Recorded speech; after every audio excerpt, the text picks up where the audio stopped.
కేంద్ర ఆర్థిక మంత్రి అరుణ్ జైట్లీ అధ్యక్షతన జీఎస్టీ కౌన్సిల్ సమావేశమైంది. అయితే వివిధ రాష్ట్రాల నుంచి వస్తున్న విజ్ఞప్తుల నేపథ్యంలో ఈ నెల 30న మరోసారి సమావేశం కావాలని కౌన్సిల్ నిర్ణయించింది. కౌన్సిల్ ఏర్పాటు తర్వాత జీఎస్టీ మండలి సమావేశం కావడం ఇది 17వసారి. వివిధ రకాల వస్తువులకు ఇప్పటికే జీఎస్టీ స్లాబులను మండలి ఖరారు చేసింది. తిరుమల తిరుపతి దేవస్థానానికి జీఎస్టీ నుంచి మినహాయింపు ఇవ్వాలని ఏపీ కోరింది.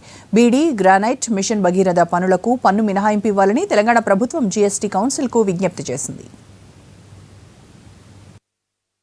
జీఎస్టీ పన్ను తగ్గించాలని కోరుతున్న హోటళ్లకు కాస్త ఊరట దక్కింది.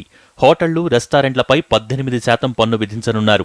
హోటల్ బిల్లు 2,500 నుంచి 7,500 రూపాయల వరకు 18% పన్ను విధిస్తామని, 7,500 రూపాయలు పైబడితే 28% పన్ను ఉంటుందని చెప్పారు ఆర్థిక మంత్రి Jaitley.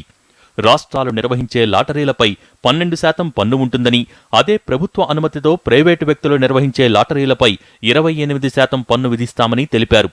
The 28% limit in hotels will start from 7,500, which means that between 2,500 and 7,500, the rate will be 18%, and it will be 28% only beyond 7,500. అయితే 6 అంశాలపై తెలంగాణ సర్కార్ అభ్యంతరం వ్యక్తం చేసింది. మిషన్ భగీరథపై అధిక భారం పడుతోందని గుర్తు చేసింది. మరో 6 పథకాలపై కూడా అధిక భారం పడుతుందని తెలంగాణ మంత్రి కేటీఆర్ ఆవేదన వ్యక్తం చేశారు. మిషన్ భగీరథనే తీసుకున్నట్టయితే 40,000 కోట్ల రూపాయలతో చేస్తున్న ఈ కార్యక్రమానికి కొత్తగా జీఎస్టీ వచ్చిన తర్వాత మరొక 2,000 కోట్ల భారం అదనంగా పడబోతా ఉంది.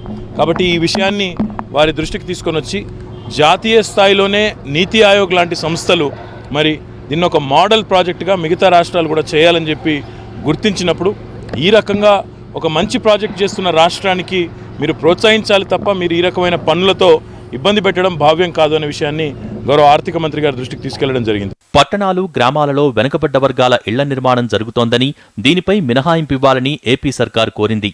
దేశంలో పన్ను సంస్కరణలు అవసరమని జూలై 1 నుంచి జీఎస్టీ అమలుకు సిద్ధంగా ఉన్నామన్నారు యనమల. జూలై 1 నుంచి జీఎస్టీ ఇంప్లిమెంటేషన్కి సన్నద్ధం కూడా అవుతుంది స్టేట్ గవర్నమెంట్ కూడా. ఇంకా 22 జూన్ని ఆల్మోస్ట్ నోటిఫికేషన్స్ ఇస్తాం basing on the recommendations of the council. అంచేత ఏ ప్రావిజన్స్కి నోటిఫికేషన్ ఇవ్వాలనేటువంటిది జిఎస్టీ కౌన్సిల్ వాళ్ళు ఇన్ఫర్మేషన్ ఇస్తారు. దాన్ని బేస్ చేసుకుని మొత్తం నోటిఫికేషన్ కూడా వీలైనంత వరకు కూడా జూలై 22ని నోటిఫికేషన్ ఇవ్వడం జరుగుతుంది. ఎక్కడైనా కాస్త కోస్తో ఎక్కడైనా సెక్షన్లో ఇబ్బంది ఉంటే ఆ ఇబ్బందిని తొలగించడానికి రాష్ట్ర ప్రభుత్వం కూడా వాళ్ళ పరిధిలో ఉండేటువంటి ఆ కార్యక్రమాలు చేయడానికి కూడా ముందుకు వస్తుంది. జూలై 1 నుంచి జీఎస్టీ అమలైన తర్వాత ఏమైనా ఇబ్బందులుంటే మరోసారి చర్చించవచ్చనే అభిప్రాయం వ్యక్తమైంది. ఈలోగానే జూన్ 30న మరోసారి సమావేశం కానుంది జీఎస్టీ కౌన్సిల్.